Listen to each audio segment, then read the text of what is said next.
Durante aquela noite, a fera que vimos sair da mata acabou nos atacando. Era um animal que possuía traços de um homem, pois andava em pé, de uma forma que parecia estar assentado sobre os próprios calcanhares. Seus braços também pareciam tão longos que quase encostavam o chão. Lembro-me de minha avó nos contar com exatidão que ouviu aqueles homens falarem que a tal criatura tinha a cabeça muito parecida com a cabeça de um cachorro. Seu focinho também era bastante longo, e a criatura possuía a língua e os dentes tão grandes que a impressão que aqueles homens tiveram é que a fera andava com a sua boca aberta, pois de sua mandíbula se projetavam seus enormes dentes para fora da boca. Seu corpo também possuía algumas anomalias, pois além de ser bastante magro, a ponto de conseguir ver as suas costelas, nem mesmo a sua densa pelagem que saía de sua cabeça e se espalhava por boa parte de seu corpo encobria a grande quantidade de cicatrizes que possuía. Naquele mesmo momento, todo aquele local ficou completamente impregnado por um odor muito fétido, algo muito parecido com um forte cheiro de carniça. Sem sombras de dúvidas, aquilo que os afligiu durante a noite era um lobisomem.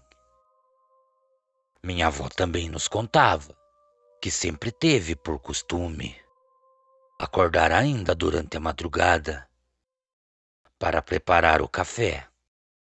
Então ela colocava em um litro de vidro e, para não derramar, ela fazia uma rolha de pano e o tampava. Então ela levava esse café para o trabalho, para que durante o dia pudesse tomar aquele café e fumar um de seus paeirinhos. Mas aquela madrugada em si, enquanto caminhava por uma rua que mais parecia um carreiro, tanto ela como minha mãe acabaram se deparando com algo um tanto inusitado. Depois de alguns minutos caminhando por boa parte da extensão daquela rua e também já estarem se encontrando com outros companheiros de trabalho, todos acabaram sendo surpreendidos por alguma coisa que vinha os acompanhando por entre a mata que se formava à beira da rua. E para tentar afugentar o que estava à sua espreita, começaram a pegar as pedras que estavam na rua e jogar em direção à mata. Para ser mais exato, eles jogavam as pedras na direção de onde vinha o som de galhos se quebrando. Foi então que, para a surpresa de todos, que passado alguns minutos, apesar de ser durante o fim da noite, todos conseguiram ver um jovem que nunca tinha sido visto na região. Minha avó dizia que este jovem andava somente nas pontas dos dedos dos pés. Tinha seu corpo encoberto pelo que parecia ser feridas, e seus olhos resplandeciam um tom amarelado. Também era possível constatar que aquele jovem os seguia de dentro da mata.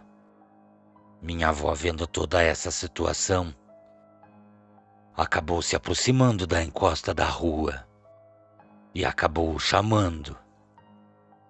Foi então, para o espanto de todos, que aquele jovem, depois de soltar um grito muito alto que cortou aquele fim de noite, acabou correndo para dentro da mata e rapidamente sumiu em meio àquela densa vegetação verde. Todos que presenciaram aquele momento ficaram sem entender nada. Simplesmente se calaram e continuaram o seu caminho. Tão logo chegaram em seu destino, acabaram encontrando tudo revirado. Os homens que também estavam encarregados de fazer a segurança de todo aquele lugar estavam empoleirados sobre os galhos das árvores, e seus olhares eram de completo terror e espanto.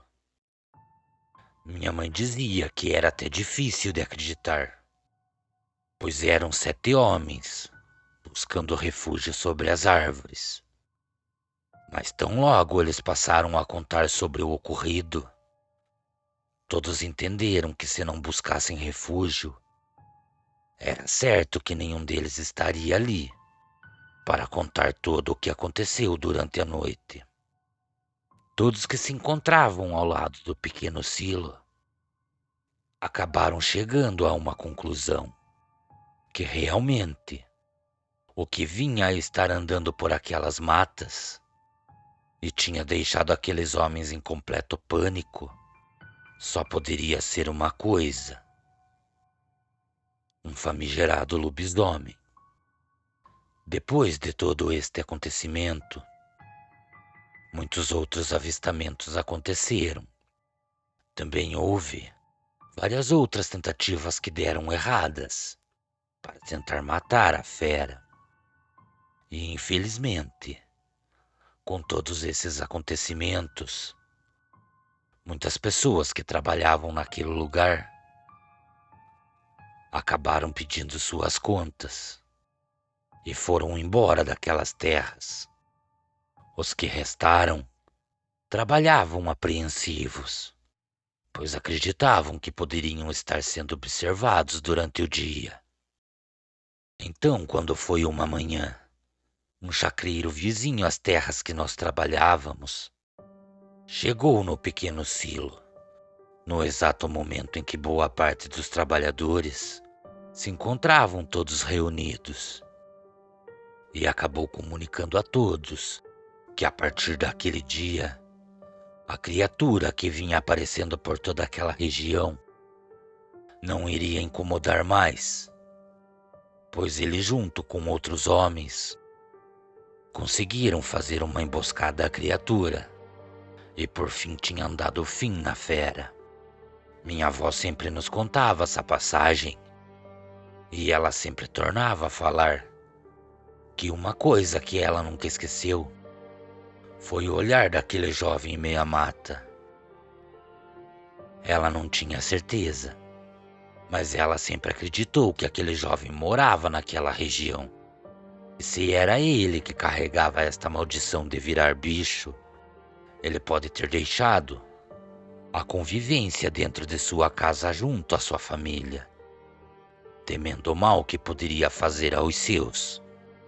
Depois que a fera foi morta, aquele jovem também nunca mais foi visto por aquela região. Pena que tanto minha mãe como minha avó não estejam mais em meio à minha família.